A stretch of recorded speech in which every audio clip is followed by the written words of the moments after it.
Good evening, everybody. Welcome. Here we are live on Euronews Facebook page here from Bratislava, here at Incheba Expo, where there is until tomorrow the SME Assembly.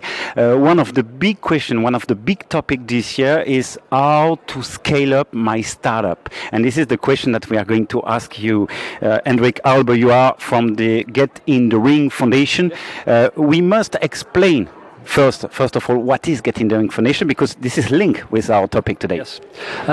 Get in the Ring started in 2012 as a pitching event, and we had the idea to inspire young people and to help startups that want to go global. And we started an event that is fun and more enthusiastic. That's why I have also a little bit different clothes. And we do that by having two startups in a boxing ring battling against each other. And we do that in more than 100 countries, and we have this year over 100 events worldwide. And through these events, the startups are connected to corporates to get clients, to investors, of course, to get an investment, and to talent to get employees that are good into your company. And this is three critical things, I think, to scale your business: clients, investment, and employees. And this is exactly what you did here. If you want, we are still live on Euronews Facebook page. If you want to ask your question to Hendrik, please feel free to send us directly through the Facebook page. Just one question. What is the difference? It's a simple question. What is the difference between a startup and a scale-up?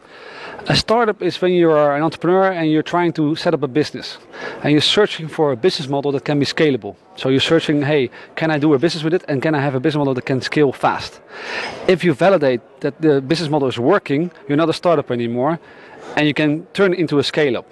You're a scale-up when you grow at least 20% per year and you already have a revenue of 5 million. So you really are going all the way. And what is a business model which is scalable? For example, a restaurant is difficult to scale because you need to open every time a location, you need employees.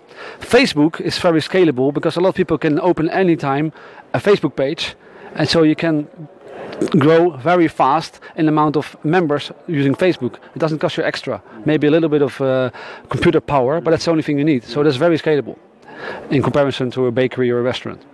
And why today it is so necessary to scale up a startup?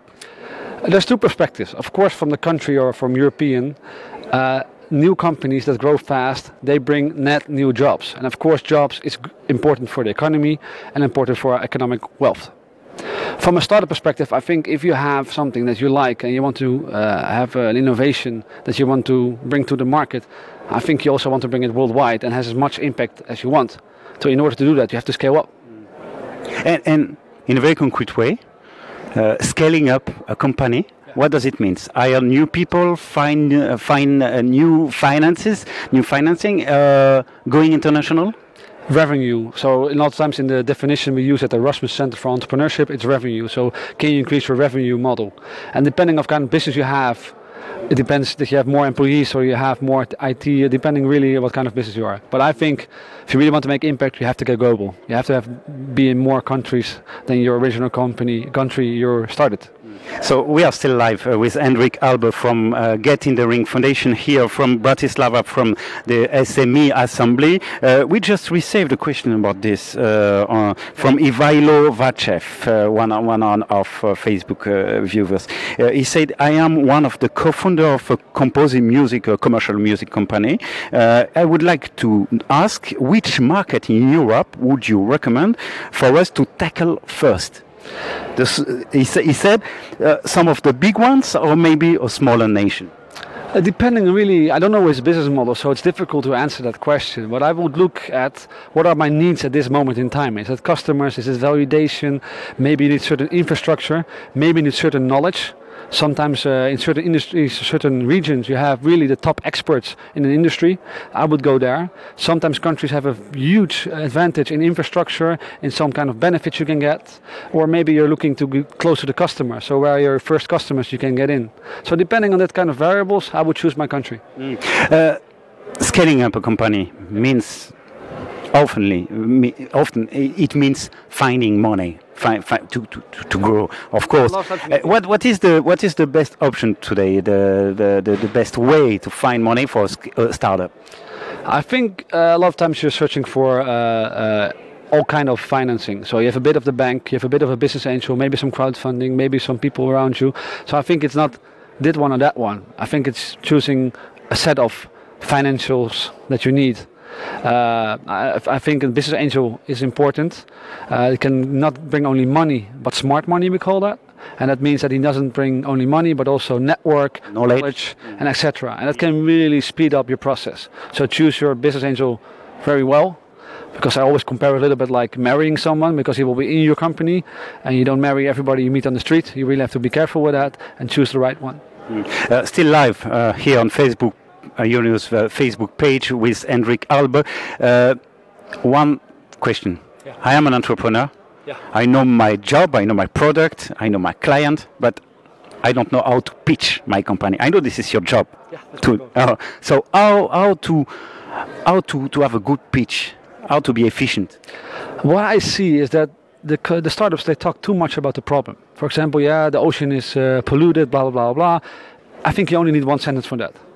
And the most important thing is that you have your company or your product that you can say in a few sentences, and that even your grandma will understand it. Because then people will know it, they will remember it, and they will help you. So first, be very clear on what you do. You have an example in mind? A lot of times what startups do, what I like, they say we're like Uber, but then for this business, or we're like Airbnb, but then for that business. And then you really know, okay, I know a little bit what he does.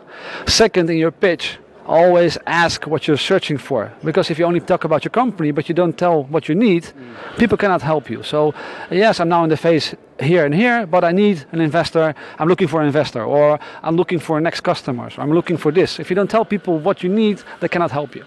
So include that. Scaling up, it's necessary if I want to survive. Yeah. How to keep, even if I am scaling up my company, how to keep the startup spirit. You understand what I mean? Yeah, that's always a difficult part. I think in the end it's about the team. If you're starting a company, it doesn't mean that you're also the right person to scale it till the end. So a lot of times maybe you need a management team or other people involved that can help you to the next phase. And maybe that's the difficult part for startups, for entrepreneurs. Maybe you have to give a different role in the company. And then maybe you can still be the inspirator and helping the startup spirit, but you cannot do everything. So I think it's all about the team again. As I already mentioned before we started, the key success of a startup is the team, and I think also in the scaling up, it's the team again. Which means that I have to hire new people? Depending on which, you have to hire good people, and if you scale up, you have to have new people. And I think depending on what kind of people you attract to your company, you can maintain your culture. So if you change a lot of other employees in your company, the culture will change, and that's something you have to look at. What kind of people do you attract and you keep in your company? In my company, for example, I had a few times that I scaled a bit, and then I had a few people that didn't fit my culture, and immediately the company went the wrong direction. I hired a few people, and it was back on track again. Why do you think this year we are here still from Bratislava live on Facebook, on our Euronews Facebook page? Why do you think that here the big question is this question: how to scale up my startup?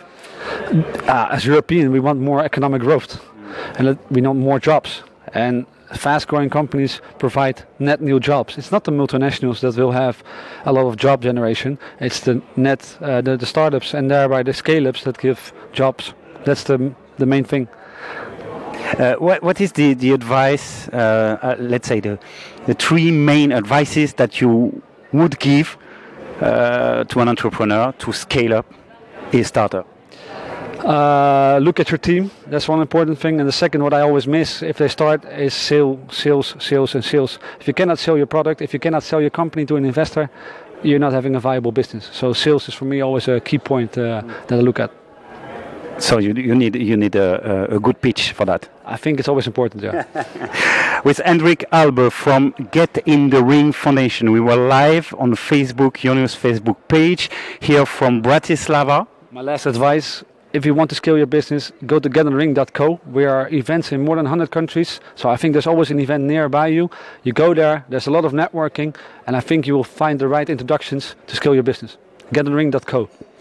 Getinthering.com. Thank you very much for being with us. Bye-bye. Thank you very much.